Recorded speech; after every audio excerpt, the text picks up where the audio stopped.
Now, as holiday travelers peak and New Year preparations accelerate, South Africa's border posts are under heightened management and monitoring to keep people moving safely and efficiently, and of course, to keep undesirable elements out. Officials say enhanced screening, extended operating hours, and interagency coordination aim to reduce delays while maintaining security. Road and rail links into neighboring countries are being monitored in real time to respond quickly to congestion, incidents, or irregular migration. Travelers are urged to carry valid documents and to expect targeted checks as authorities balance facilitation with enforcement. We speak to the Border Management Authority National Commissioner, Dr. Michael Masiapato, about how the Border Management Authority is managing the festive surge and preparing for the new year. Dr. Masiapato, good afternoon. Thank you so much for your time. Really do appreciate it. How have things been going at the busiest border posts? One would imagine that Beitbridge and Libombo border posts are the highest traffic border posts at the moment. And when I ask how are things going, I mean in terms of its congestions and its concentration, but also in terms of undesirable incidents like crime, fraudulent documents, and of course the smuggling of illicit goods. Yeah, no, thank you very much, Oliver. We really appreciate this opportunity as the Border Management Authority.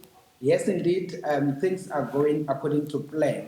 We just want to indicate that as we are still busy with the exit leg of the facilitation of the movement of people and goods, we can indicate that the majority of the people that we've been able to facilitate to this point, we have been able to do almost 450,000 at OR Tambo. It is fairly the one that is leading. It is followed by the Bombo port of entry, which we have done just below 400,000, around 380,000, and it is followed by Beitbridge, where we have just done around 300,000. So otherwise, the rest of the other activities are actually going well across all of the various ports. You will remember that one of the ports that gave us the biggest challenge has been the Bombo, particularly on the Christmas Eve, wherein we even had to facilitate people during the actual Christmas itself. So up to this point, everything has very stabilized, even at Libombo, and we continue to do the work. The exit leg is still continuing.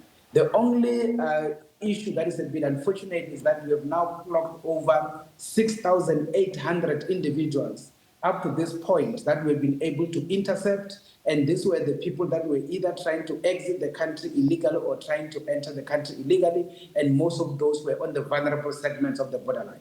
Yeah, that's nearly, 120,000 just about people leaving the country on those exit numbers. What do the entry numbers look like? No, the entry numbers in terms of this particular period, it is very much low, primarily because we are in the exit leg. The majority of the people are leaving the country. If we are to talk, for instance, about Libombo, where we talk about over 370,000 that has been facilitated, it will be around 20% of that which were entering the country. But of course, in terms of those instances, you will find that they've been entering the country for the purposes of coming to buy things into the country and once again exit back, as it were. But otherwise, the real entry or the exit, the entry back into the country, we are expecting it from the 1st of January, and we'll run the return leg until the 15th of January. Yeah. Look, 680 people, you say, have been detained for wanting to, or at least attempting to leave the country illegally or unprocedurally. How many people have been detained for specifically criminal activity, and here perhaps even the smuggling of illicit goods? Yeah, up to this point, out of the 6,800, the majority of these individuals were basically intercepted attempting to exit the country illegally.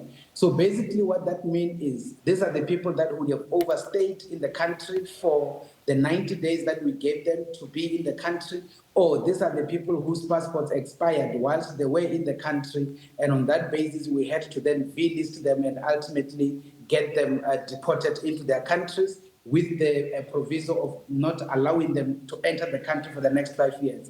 In terms of the actual arrest outside the normal deportation processes, we had very much small number, it's just below 50 that we can account for. But of course, the majority of those were the people that were actually facilitating illegal migration. These are the people that we fairly call facilitators, who will actually be showing the people through as to how to avoid coming to the port and try to either exit or leave the country through the borderline. We don't necessarily have much arrest conventionally in terms of the normal criminal activities. Yeah, at least during the G20, we saw the e-visa being operationalized in South Africa, the electronic visa for the very first time.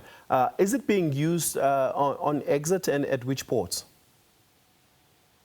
Yeah, you see, the ETA, which is an electronic traveler authorization, it was actually being piloted mainly at OR Tambo together with Cape Town International Airport, but we also have another machine at Lanseria International Airport. So those were the three ports where we were doing the pilot. So on that basis, we can confirm that it is only still in those particular three airports where we actually have the ETA being operational. You will remember that the countries that have been chosen for this are only 5 countries which require visas to enter the country, such as China, Indonesia, and Mexico, and some of those. And the reality of it is just still in a pilot. What we then decided for, Oliver, on this instance is that we will then allow this festive period to end, and immediately after we are done with this festive operational plan, then we will start rolling it out throughout the land ports and other international airports, including the harbors. Yeah. Let's talk about the security measures that have been made at our ports, particularly the land border ports. When we had spoken a few months ago, you had mentioned the use of drone technology as being one of the measures that will be implemented at border posts in order to surveil activity around the border posts. Have those proven to be effective and efficient? Yes, indeed. Oliver, the drones have been very much effective. You know, the biggest advantage of actually using the drones is that it brings a lot of cost effectiveness, but it also gives us a bit of an advantage in terms of targeted response. You will remember when we used to operate without drones, effectively what it means, we need to keep on patrolling, particularly the vulnerable segments. And when you keep running up and down through the borderline in those particular vulnerable areas, you're burning diesel in the process. It's a very costly exercise. But now with the drones that we have, what we basically do, we put the drone on the air and we are able to actually surveil the entire port, but also the vulnerable segments. On that basis, we are able to see people attempting to enter or exit the country illegally. It is on that basis that we are able to send our response teams directly to be able to intercept those individuals. Mainly it is the SANDF together with the border guards, but also in other instances where we also have the police assisting us. So the 6,800 interceptions that we are talking about in the past 12 days, it is also on the basis of the assistance of the drones. We are going to be deploying them full time as the people are going to be coming back to make sure that we seal all the vulnerable areas to ensure that no one tries to enter the country illegally. Yeah. How many boots on the ground do you have across the festive period? Sure. If we talk about boots on the ground, remember the entire border management ecosystem, it is a multi-stakeholder ecosystem. If we talk about the Border Management Authority overall, we talk about over 2,600.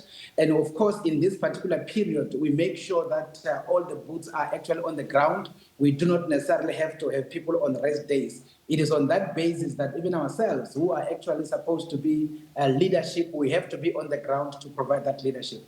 But additional to that, as you will know, we have over 5,000 police officers that are also on the ground assisting us in terms of doing border law enforcement across the entire ecosystem. But additional to that, we do have the soldiers or the military, which is over 2,000, that is also assisting in the ecosystem. Yeah. But when it comes to the issues of corridor management, we have a lot of traffic officers, whether national, provincial, and local, and those ones, the numbers, I do not have the numbers, but it's a lot of them. Yeah, of course, as the operational systems of the Border Management Authority are being refined, what are some of the key takeaway lessons, operationally at least, that you and your team will be taking away and dissecting after this to ensure greater efficiency going forward? Yeah, I think the first thing is just the issue that we experienced at Lebombo. And by the way, I can actually indicate for the first time a land port actually locked 30,000 152 individuals processed in one day. No land port has ever done that before, and that is the kind of numbers that will be done by OR Tambo, for instance. So one of the key lessons is the ability of our land infrastructure in particular to be able to deal with the volumes that we have to be dealing with now as the situation unfolds.